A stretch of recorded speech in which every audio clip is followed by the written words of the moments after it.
Hindi naman kahit na sabihin nating parang pinangungunahan yung proseso. Pero kasi first time na mayroong impeachment against the Vice President, paano yung succession? If ever na mangyaring ma-impeach siya, sino ang pipiliin? Susundin ba yung line of succession? SP, sir. Hindi. Hindi susundan yung line of succession. Yung line of succession, papasok lamang yan kapag sabay na wala ang 1 at 2, sabay na wala ang 1, 2, 3. Doon lamang papalit ang pangatlo o pangapat. Nakita na natin nangyari yan. Nung natanggal si dating Pangulong Estrada, pumalit si then Vice President Arroyo, na bakante ang Vice President. Ang ginawa niya, so hindi sabay na bakante. Nag-appoint siya mula sa Kongreso. Ang age requirement ng congressman ay 25 years old, ang age requirement ng senator ay 30 years old, ang age requirement ng presidente at vice-presidente ay 40 years old. So limitado ang pwedeng piliin ng Pangulo na magiging ikalawang Pangulo mula sa Kongreso na ang edad dapat 40 pataas. Wala naman yata ang senador na bababa sa 40, so lahat ng senador ay qualified. Pero may mga kongresistang below 40, hindi sila pwedeng i-nominate dahil hindi sila qualified. Yung ibang qualification ng Pangulo at ikalawang Pangulo, taglay na ng mga mambabatas. Natural born citizen, registered voter, resident of the Philippines, and able to read and write. So yung edad lamang ang nawawala. So pipili siya at matapos niyang pumili, i-conform ito by majority vote ng Kamara at ng Senado voting separately. Pag nangyari yon, siya na yung papalit bilang ikalawang Pangulo. At nangyari yan kay then Senator na naging Vice President Teofisto Gingon. So lahat ng senador qualified, sir? May Senator bang below 40? Wala naman Wala. yata eh. So lahat So qualified. yes, sa Kamara naman, hindi lahat, only because of age. But the President will nominate. Yun ang unang beses nangyari yan sa ating sistema. At nakita natin tumakbo ng maayos yun. No more Raymond. Camille. Hello, sir. Good morning. Yes, Sir, ma'am. kasi during the time of former President Estrada, kasama po si Chief Justice Davide na gumawa ng parang mga rules ng Senado noon before the impeachment proceedings. What steps will you take to ensure na yung trial na mangyayari, potential trial, I mean, will be parang may rules din and steps kayong as guidelines na susundin? Will it be the same na prior to the potential trials, magkakaroon din ba kayo ng meeting with the Chief Justice since kasama siya sa magiging proceedings po ito? No, hindi siya kasama sa proceedings na ito. Ayon sa saligang batas, magbe-preside lamang ang Chief Justice kapag Pangulo ang ini-impeach. Sino mang ibang opisyal na ini-impeach na mababa sa Pangulo, ang magbe-preside lamang ay ang taga-Pangulo ng Senado at walang papel na gagampanan ang punong maestrado. Kaya nung kay dating Pangulong Estrada, naalala nyo, nandun si Chief Justice Davide. Nung si Chief Justice Corona ini-impeach, si Senate President Enrile lamang ang nagbe-preside. So, nakita na rin natin yan nangyari. Okay, ma'am. Pero para tiyakin na yung proseso ay sasangayon sa batas, suppletorily applicable nga ang rules of court. At yun ay nakasaad sa aming kasalukuyang rules.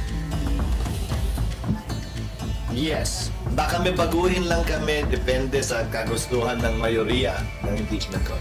Hindi ko papangunahan. Okay na kami. Okay. Sure, Ma'am. quick lang po. Sir, is there an option na mag-inhibit ang isang senador? Yes, karapatan nila yun, but ang pag-inhibit ay karapatan ng sinuman, but it is voluntary. Hindi ito pwedeng pagpasyahan sa aking pananaw, ha? Sa aking pananaw, hindi ko sinasabing nakaukit ito sa bato.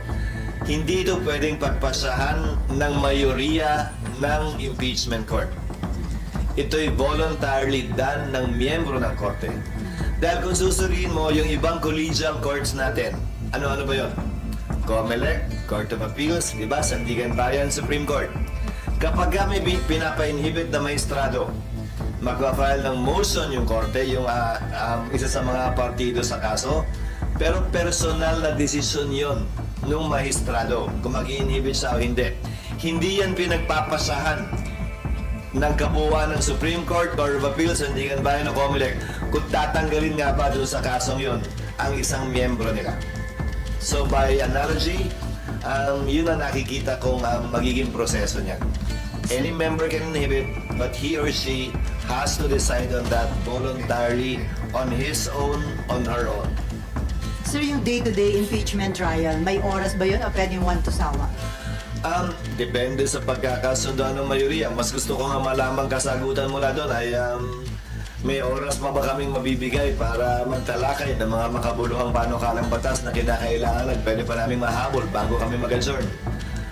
Walang pagbabawal doon sa impeachment rules at obligado kami mag-resume ng sesyon lalo na matapos ang recess. Kung hindi pwedeng mag-session din ang Kamara. Okay, about impeachment na rin. Okay. Tungkol sa ano? Sa mas exciting na mga bagay? Nasa na yung Ayoko Sir, postponement ng bar. BARM, sir, nasa na yung bill para i-postpone yung BARM elections? Nasa komite pa din. Dinidinig pa. Okay, sir, may time pa ba kayo? May hahabol po. Mahaba kasi sir, nagpe-prepare na rin yung COMELEC. Ang concern nila, magagastusan na sila sa pag-prepare kasi wala silang choice but to prepare. Dapat lang naman talaga mag-prepare sila dahil wala namang batas na pinopostpone ito. Kaya na sir, so how soon can you decide on the bill? Tila hindi naman ito isang bagay na minamadali sa ngayon dahil ang Kamara sa pagkakaalam ko hindi pa naghihiring dito. Ang house. Sa pagkakaalam ko So, So, anong wala? Sinasabi ko lang, hindi pa sila naghihiring dito, so walang rason para madaliin ito ng chairman ng committee on, ano pa nag-handle yun? local government. Local government, ni Senator JV. So, matutuloy ang BARM elections kung hindi ma-approve yung proposed bill niyo, sir. Yun naman talaga yung estado ng batas eh. Pag hindi pinaspon, edi tuloy. Pag walang batas na nagpo-postpone, edi tuloy. Pero, sir, So hindi pwedeng i-assume ng COMELEC dahil lamang sa mga salitang binitiwan ni Numan na ito'y mapopospone hanggat walang batas. Pero sir, di ba sir, request ito ng Malacanang para ipopostpone yung to resolve the legal issues. So, Ulitin ko, sa pagkakaalam ko, hindi pa nagdidinig ang Kamara dito, so walang dahilan para sa lahat naman ng bill na mauuna pa ang Senadong ipasa, di ba? Ba't yan pa? This is mostly a local bill. Kaya nga, Committee on Local Government, di ba? Local bill naman talaga ito. Na dapat magmula sa Kamara at matapos muna ng Kamara. Bago ito matalakay ng Senado. so nakasalalay sir sa nakasalalay sa Malacanang sir, yung pananawagan sa House and Senate Hindi nakasalalay sa Kamara. Ayoko sabihin nakasalalay sa Malacanang. Dahil may sariling proseso naman ang Kamara.